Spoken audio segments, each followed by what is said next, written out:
I think நம்ம எல்லாருக்குமே நம்ம ஸ்கின்னை ரொம்ப கிளியர் ஸ்கின்னாக வச்சுருக்கணும்னு ஆசை இருக்கும்.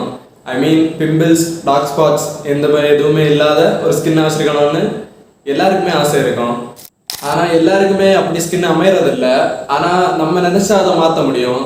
ஸோ நான் என்னோட ஸ்கின்னை இப்படி இருந்த என்னோட ஸ்கின்னை இப்படி எப்படி மாற்றுறேன்னு நான் பண்ணதை உங்க கூட ஷேர் பண்ண போகிறேன். என்னால் முடியும்னா கண்டிப்பாக உங்களாலே முடியும். ஸோ ஃபர்ஸ்ட் பாயிண்ட் என்னன்னு பார்த்தீங்கன்னா, you have to hydrate your self. அப்படின்னா எப்போவுமே நீங்கள் உங்கள் பாடியை ஹைட்ரேட்டாக வச்சுருக்கணும். என்ன ப்ரோ, ஸ்கின்னுக்கும் பாடியை ஹைட்ரேட்டாக வச்சுருக்கிறதுக்கும் என்ன சம்மந்தம்னு கேட்குறீங்கன்னா, கண்டிப்பாக சம்மந்தம் இருக்குது. நீங்கள் ஒரு நாளைக்கு உங்கள் பாடி தேவையான வாட்டரை கரெக்டாக கன்சியூம் பண்ணலைன்னா உங்கள் பாடியில் உள்ள மெட்டபாலிசம் எதுவுமே கரெக்டாக ஒர்க் ஆகாது. இருங்க 1 மினிட், நான் தண்ணி குடிச்சுன்னு வரேன். நீங்கள் ஒரு நாளைக்கு தேவையான எனஃப் வாட்டர் கன்சியூம் பண்ணலைன்னா கண்டிப்பாக உங்கள் பாடி டீஹைட்ரேட் ஆகும். இது உங்கள் எல்லாருக்குமே தெரியும். கண்டிப்பாக இது உங்கள் ஸ்கின்னே அஃபெக்ட் பண்ணும். உங்கள் ஸ்கின்னை ஒரு ஹைட்ரேட் இல்லாமல் ரொம்ப மோசமாக இருக்கும். ஸோ மறக்காமல் எல்லோரும் கண்டிப்பாக தண்ணி குடிங்க.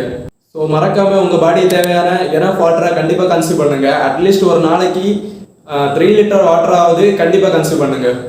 அண்ட் த செகண்ட் பாயிண்ட், ரொம்ப ரொம்ப இம்பார்ட்டண்டான பாயிண்ட் என்னன்னா, பேலன்ஸ் யுவர் டயட்.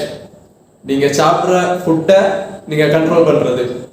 ப்ரோ, நான் டெய்லி ஹோட்டலில் போய் சிக்கன் ஃப்ரை, புரோட்டா, அது இதுன்னு எல்லாமே அடித்து நல்லா சாப்பிடுவேன். ஆனால் என் ஸ்கின்னு ரொம்ப க்ளோவிங்காக கிளியராக இருக்கணும் அப்படின்னு நீங்கள் எதிர்பார்த்தீங்கன்னா இட்ஸ் கம்ப்ளீட்லி ஃபால்ஸ்.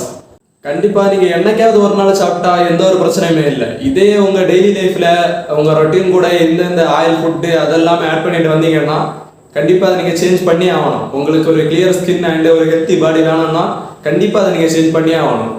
இப்போ சில பேர் இப்படி கூட நினைப்பாங்க, அவங்க ஃபேஸ் வாஷ் யூஸ் பண்ணுவாங்க, அடுத்து மாய்ஸ்சரைசர், சன்ஸ்கிரீன், டோனர் எல்லாமே யூஸ் பண்ணுவாங்க. ஆனால் அவங்க ஸ்கின் நல்ல ஒரு கிளியர் ஸ்கின்னாக அப்படி இருக்காது, பிம்பிள்ஸ் எல்லாமே வரும்.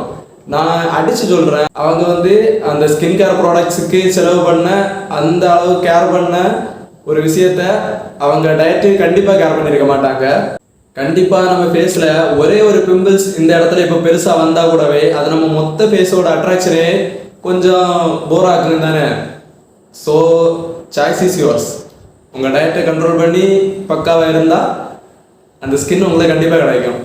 அண்ட் தேர்ட் திங் என்னன்னு பார்த்தீங்கன்னா, washing your face with face wash, not soap. கண்டிப்பாக சோப் நம்ம ஃபேஸுக்கான ப்ராடக்ட் இல்லை. ஏன்னா சோப்போட பிஹெச் லெவல் ரொம்ப அதிகம். நம்ம ஸ்கின்னுக்கும் ஃபேஸ் ஸ்கின்னுக்கும் பாடி ஸ்கின்னுக்குமே ரொம்ப டிஃப்ரென்ஸ் இருக்கும். பாடி ஸ்கின் கொஞ்சம் ரஃப்பாக இருக்கும், ஃபேஸ் ஸ்கின் கொஞ்சம் சாஃப்டாக இருக்கும். கண்டிப்பாக அதனால சோப்பு நம்ம ஃபேஸ் ஸ்கின்னுக்கு ஆன ப்ராடக்டே இல்லை. இதை பற்றி நான் ஆல்ரெடி ஒரு வீடியோ போட்டிருக்கேன், முடிஞ்சவங்க போய் செக் பண்ணி பாருங்கள்.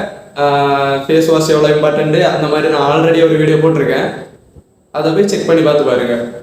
இப்போ ஒரு ஆள் நம்மளை வெளியிலேருந்து பார்க்கும்போது கண்டிப்பாக நம்ம எக்ஸ்டர்னல் திங்ஸை வச்சு தான் நம்மளை ஜட்ஜ் பண்ணுவாங்க. நம்ம ஃபர்ஸ்ட் டைம் பார்க்கும்போது கண்டிப்பாக நம்ம இன்டர்னல் திங்ஸை அவங்க எதுவுமே யோசிக்க மாட்டாங்க. எக்ஸ்டர்னலாக நம்ம வெளியிலே எப்படி இருக்குது அந்த மாதிரி தான் கண்டிப்பாக பார்ப்பாங்க. அப்போ நம்மளோட ஃபேஸு, ஹேரு இதெல்லாம் கொஞ்சம் நீட்டாக இருந்தால் தான் நமக்கே நம்ம மேலே ஒரு கான்ஃபிடன்ஸ் வரும். ஸோ ஒரு 300 ரூபா கொடுத்து ஒரு ஃபேஸ் வாஷுக்கு இன்வெஸ்ட் பண்ணுறது கண்டிப்பாக ஒரு குட் திங் தான். நம்ம ஃபேஸ்லேயும் நிறைய டைப் இருக்குது. சில பேருக்கு ஆயிலி ஸ்கின் இருக்கும், சில பேருக்கு ட்ரை ஸ்கின் இருக்கும். அதெல்லாம் பார்த்து உங்களுக்கு சூட் ஆகுற மாதிரி ஒரு ஃபேஸ் வாஷ் வேண்டி அதை ட்ரை பண்ணுங்கள். ஸோ நீங்கள் ஃபேஸ் வாஷ் ஒரு நாளைக்கு 2 டைம்ஸ் யூஸ் பண்ணணும்.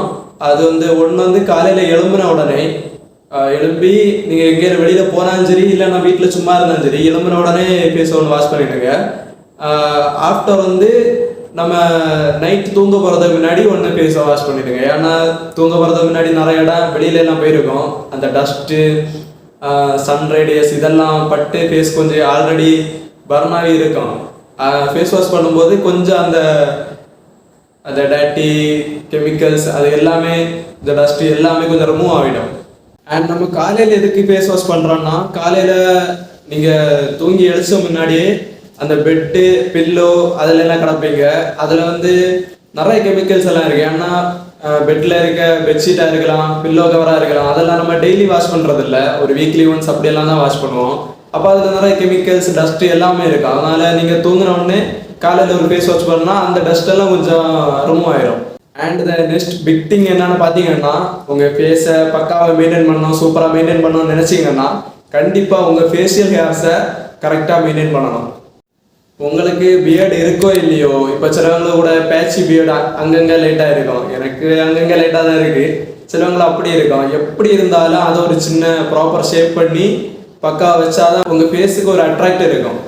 சம் பீப்புள்ஸோட ஐப்ரோ எல்லாம் இந்த சென்டர் இந்த இடத்துல எல்லாம் க்ரோ ஆகிருக்கும். அதை அவங்க ஃபேஸ் ஷேப்பே மொத்தத்தில் டேமேஜ் பண்ணி விட்டுரும். நீங்களாம் நிறைய பேர் பார்த்துருப்பீங்க, இந்த இடத்துல எல்லாம் ஹேர் வளர்ந்துருக்கும்.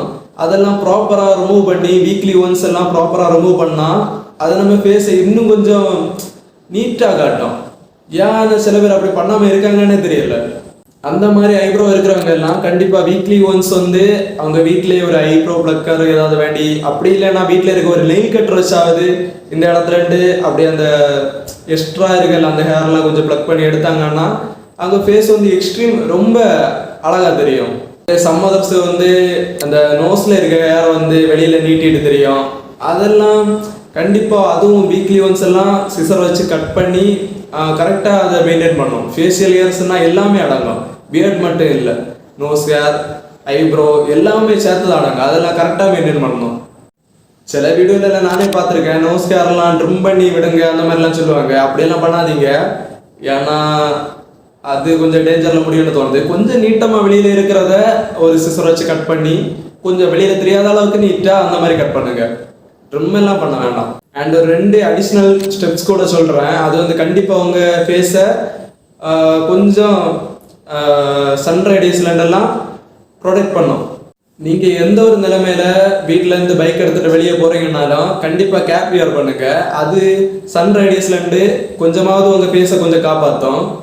அண்ட் செகண்ட் திங், பைக்கில் இப்போது டெய்லியே ஒரு 5 கிலோமீட்டர் மேலெல்லாம் போயிட்டு வரீங்கன்னா, இல்லைன்னா 5 கிலோமீட்டர் மேலே போகிறீங்கன்னாலும், இல்லைன்னா சும்மா போகிறீங்கனாலும் பிரச்சனை இல்லை. கண்டிப்பாக ஒரு மாஸ்க் வியர் பண்ணுங்கள் கேப் கூட. இங்கே உங்கள் ஸ்கின்னு என்னதான் சன்ஸ்க்ரீன் போட்டாலும் இது போட்டாலும் வர இதை விட கொஞ்சம் கூட சன் ரேடியஸ் கம்மியாக தான் விடும். ஏன்னா மாஸ்க் கேப் எல்லாம் போது ஸ்கின்ல எந்த இடத்துலையுமே வெயில் படாது. ஸோ உங்கள் ஸ்கின்னு கொஞ்சம் சேஃப்டியாக இருக்கும். ஸோ இன்னைக்கு நம்ம பார்த்த வீடியோ கண்டிப்பாக உங்களுக்கு யூஸ்ஃபுல்லாக இருந்திருக்குன்னு நினைக்கிறேன். இன்னும் நிறைய செல்ஃப் டெவலப்மெண்ட்ஸ் கண்டென்ட்ஸ் நான் கொண்டு வந்துட்டு இருக்கேன். அடுத்த ஒரு நல்ல கண்டென்ட்டோட உங்களை பார்க்குறேன். சரி, மீண்டும் அடுத்த வீடியோவில் பார்ப்போம். ஐ ஆம் ஜேசி.